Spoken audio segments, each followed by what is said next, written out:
வயநாடு நிலச்சரிவு. வயநாடு நிலச்சரிவில் பாதிக்கப்பட்ட மக்களுக்கு முடிந்த எல்லா வகை உதவிகளையும் காங்கிரஸ் குடும்பம் உறுதிப்படுத்துவதாக எதிர்க்கட்சி தலைவர் ராகுல் காந்தி தெரிவித்தார்.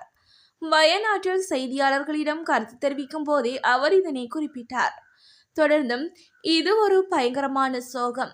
நாங்கள் பாதிக்கப்பட்ட இடங்களுக்கு சென்றோம், முகாம்களுக்கு சென்று அங்குள்ள நிலைமையை மதிப்பீடு செய்தோம். இன்று மாவட்ட ஆட்சியாளர் மற்றும் உள்ளூராட்சி நிர்வாகத்தினருடன் ஆலோசனை நடத்தினோம். எதிர்பார்க்கும் உயிரிழப்புகளின் எண்ணிக்கை, சேதமடைந்த வீடுகளின் எண்ணிக்கை மற்றும் எடுக்கப்பட வேண்டிய நடவடிக்கைகள் குறித்து அவர்கள் எங்களிடம் கூறினர். கேரளாவில் இதுபோன்ற ஒரு சோகம் வேறு எங்கும் நிகழ்ந்ததில்லை என்று நினைக்கிறேன். வித்தியாசமான முறையிலே இதற்கு தீர்வு காணப்பட வேண்டும். இது தொடர்பாக மத்திய அரசிடமும் கேரளா முதல்வரிடமும் வலியுறுத்த உள்ளேன். பாதிக்கப்பட்ட மக்களுக்கான மறுவாழ்வு தொடர்பாகவும் நாங்கள் விவாதித்தோம். இப்போதைக்கு நமது முன்னுரிமை தேடுதல் தான். இன்னும் உயிரோடு யாரேனும் இருக்கிறார்களா என்பதை தீவிரமாக தேட வேண்டும். அதேபோல் முகாம்களில் இருப்பவர்களுக்கு தேவையான வசதிகளை அளிக்க வேண்டும். பாதிக்கப்பட்ட மக்களுக்கு மறுவாழ்வு அளிக்கப்பட வேண்டும் என தெரிவித்தார். ஆயிரக்கணக்கானோர் பணி நீக்கம். இன்டெல் நிறுவனத்தின் அதிரடி முடிவு. உலகின் முன்னணி அமெரிக்க சிப் தயாரிப்பு நிறுவனமான இன்டெல் உலகம் முழுக்க தங்களது அலுவலகங்களில் பணியாற்றி வருவோரின் 15% பேரை பணி நீக்கம் செய்ய அறிவிப்பதாக தகவல்கள் வெளியாகியுள்ளன. நடப்பு காலாண்டில் சுமார் $1.5 பில்லியன் நஷ்டம் ஏற்பட்டமையே இதற்கு காரணம் என தெரிய வந்துள்ளது. இது தொடர்பாக அந்நிறுவனம் தனது ஊழியர்களுக்கு அனுப்பியுள்ள கடிதத்தில், இந்த நடவடிக்கை மூலம் இன்டெல் நிறுவனம் அடுத்த ஆண்டு $10 பில்லியன் சேமிக்க முடியும் என்று கூறியுள்ளது.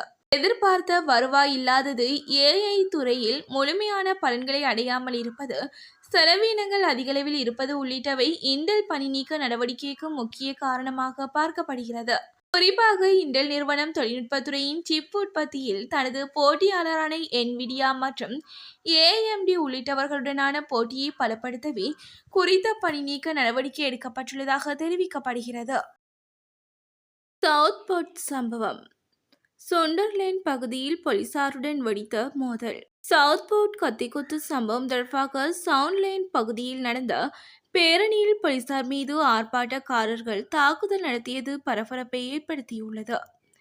பிரித்தானியாவில் சவுத்போர்ட் பகுதியில் நடந்த கொடூர கத்திக்குத்து சம்பவத்தில் 3 சிறுவர்கள் கொல்லப்பட்டதுடன் சிறுவர்கள் உட்பட டஜன் கணக்கானோர் படுகாயமடைந்தனர்.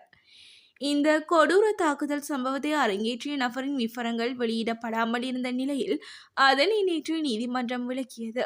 இந்த நிலையில் சவுத்போர்ட் சம்பவத்தை கண்டித்தும் பாதிக்கப்பட்டவர்களுக்கு இரங்கல் தெரிவிக்கும் வகையிலும் சுண்டர்லேண்ட் பகுதியில் பேரணி போராட்டம் நடத்தப்பட்டது. போலீசாரின் கவனத்துக்கு மத்தியில் இந்த போராட்டத்தில் நூற்றுக்கணக்கானோர் கலந்து கொண்டனர். இதற்கிடையில் சுண்டர்லேண்ட் நகர மையத்தில் பாதுகாப்பு பணியில் ஈடுபட்டு இருந்த போலீசாரை நோக்கி கற்களை எறிந்ததுடன் கலகக்காரர்கள் தீயணைப்பு வாகனத்திற்கு தீ வைத்தும் கொளுத்தினர்.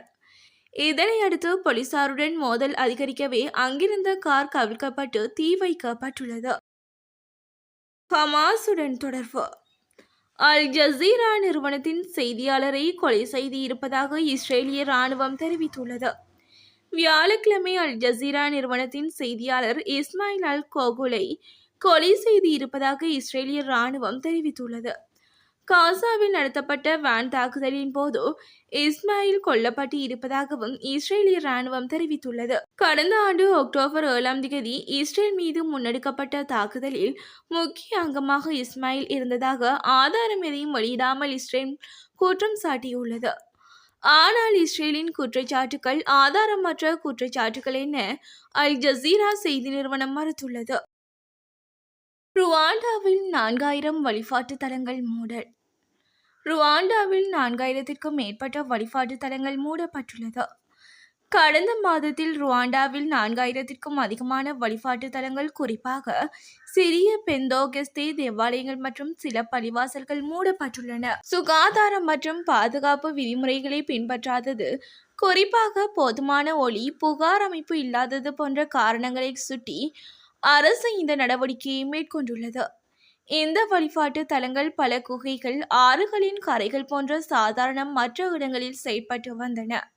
இந்த மூடல்களுக்கு மத்தியிலும் வழிபாட்டாளர்களின் பாதுகாப்பு மற்றும் நல்வாழ்வை உறுதி செய்வதே தங்களின் நோக்கம் என்றும் மத செயல்பாடுகளை கட்டுப்படுத்தும் நோக்கமே இல்லை என்றும் அரசு தெரிவித்துள்ளது. நாட்டில் அதிகரித்து வரும் வழிபாட்டு தலங்களை ஒழுங்குபடுத்துவதற்காக 2018 இயற்றப்பட்ட சட்டத்தை கடுமையாக அமல்படுத்தும் நடவடிக்கையாக இது பார்க்கப்படுகிறது. ஒழுங்கமைக்கப்பட்ட செயற்பாடுகள், பாதுகாப்பான சூழல் மற்றும் சத்தங்களை கட்டுப்படுத்தல் ஆகியவை இந்த சட்டத்தில் உள்ளன. 2018 நடந்த முந்தைய நடவடிக்கையில் சுமார் 700 தேவாலயங்கள் மூடப்பட்டிருந்தன.